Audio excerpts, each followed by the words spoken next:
ಬೆಳಗಾವಿ ಜಿಲ್ಲೆಯ ಕಾಗವಾಡ ತಾಲೂಕಿನ ಐನಾಪುರ ಪಟ್ಟಣದಲ್ಲಿ ಬೃಹತ್ ಜೈನ ಸಮಾವೇಶ ನೆರವೇರಿತು. ರಾಜ್ಯಪಾಲ ತಾವರ್ ಚಂದ್ ಗೆಹ್ಲೋಟ್ ಅವರು ಈ ಒಂದು ಸಮ್ಮುಖದಲ್ಲಿ ನಡೆದಂತಹ ಸಮಾವೇಶದಲ್ಲಿ ಶಾಸಕ ಲಕ್ಷ್ಮಣ್ ಸವದಿ ಅವರು ಕೂಡ ಭಾಗಿಯಾಗಿದ್ದರು. ಹಾಗೆ ಸಮಾವೇಶದಲ್ಲಿ ಮಾತನಾಡಿರುವಂತಹ ಗುಣಂಧರ ನಂದಿ ಮಹಾರಾಜರು ಆಗಿರುವಂತಹ ತಮ್ಮ ಸಮಾಜದಲ್ಲಿ ಬಡವರಿದ್ದಾರೆ, ವಿದ್ಯಾರ್ಥಿ ವೇತನ ಸರಿಯಾಗಿ ಬರ್ತಾ ಇಲ್ಲ, ಅದನ್ನ ಸರಿಯಾಗಿ ಬರುವಂತೆ ಮಾಡಬೇಕು. ನಮ್ಮ ಸಮಾಜಕ್ಕಾಗಿ ಒಂದು ನಿಗಮ ಮಂಡಳಿ ಇರಬೇಕು. ನಮಗೆ 12 ತಿಂಗಳು ಸಮಯವನ್ನ ಕೊಡ್ತೇವೆ, ಅಷ್ಟರ ಒಳಗಾಗಿ ನಮಗೆ ವ್ಯವಸ್ಥಿತವಾಗಿ ಮಾಡಿಕೊಡ್ಬೇಕು, ಇಲ್ಲವಾದ್ರೆ ಸಮಾಧಿ ತೆಗೆದುಕೊಳ್ಳುತ್ತೇನೆ ಅಂತ ಹೇಳಿ ಸಮಾಧಿ ಸ್ಥಿತಿಯನ್ನು ತಲುಪ್ತೇನೆ ಅಂತ ಹೇಳಿ ಶ್ರೀಗಳು ಹೇಳಿದ್ದಾರೆ. ಲಕ್ಷ್ಮಣ್ ಸವದಿ ಅವರು ಹೇಳಿದ್ರು. ಇನ್ನು ರಾಜ್ಯಪಾಲರಾಗಿರುವಂತಹ ತಾವರ್ ಚಂದ್ ಗೆಹ್ಲೋಟ್ ಅವರು ಮಾತನಾಡಿ ನಿಗಮ ಮಂಡಳಿ ಮಾಡಬೇಕೆಂದು ಈಗಾಗಲೇ ಗುಣಧರ ನಂದಿ ಮಹಾರಾಜರು ಪತ್ರವನ್ನ ನೀಡಿದ್ದಾರೆ.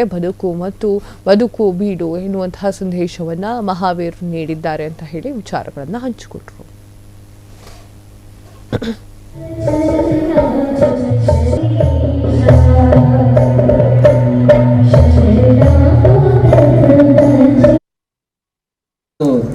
ಆಗ ಅದೇ ರೀತಿಯಲ್ಲಿ ನಮ್ಮ ರಾಜ್ಯಪಾಲ ಆಗಬಹುದು, ಕಲ್ತ್ರೆ ಅಬ್ದುಲ್ ಕಲಾಂ ಆಗಬಹುದು,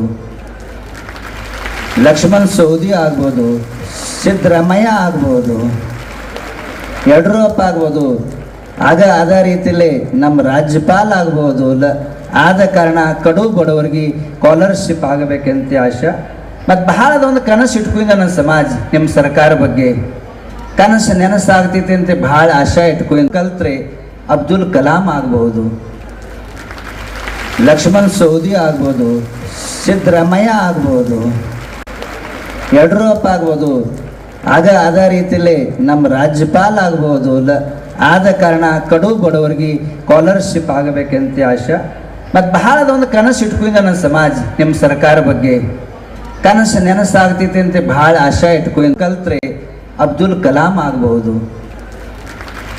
ಲಕ್ಷ್ಮಣ್ ಸವದಿ ಆಗ್ಬೋದು. ಕ್ಷಣ ಕ್ಷಣದ ಸುದ್ದಿಗಳಿಗಾಗಿ ಫ್ರೀಡಂ ಟಿವಿ ಸಬ್ಸ್ಕ್ರೈಬ್ ಮಾಡಿ, ಲೈಕ್ ಮಾಡಿ ಹಾಗೂ ಫಾಲೋ ಮಾಡಿ. ಹೊಸ ಸುದ್ದಿಗಳ ನೋಟಿಫಿಕೇಶನ್ಗಾಗಿ ಬೆಲ್ ಐಕಾನ್ ಮೇಲೆ ಕ್ಲಿಕ್ ಮಾಡಿ.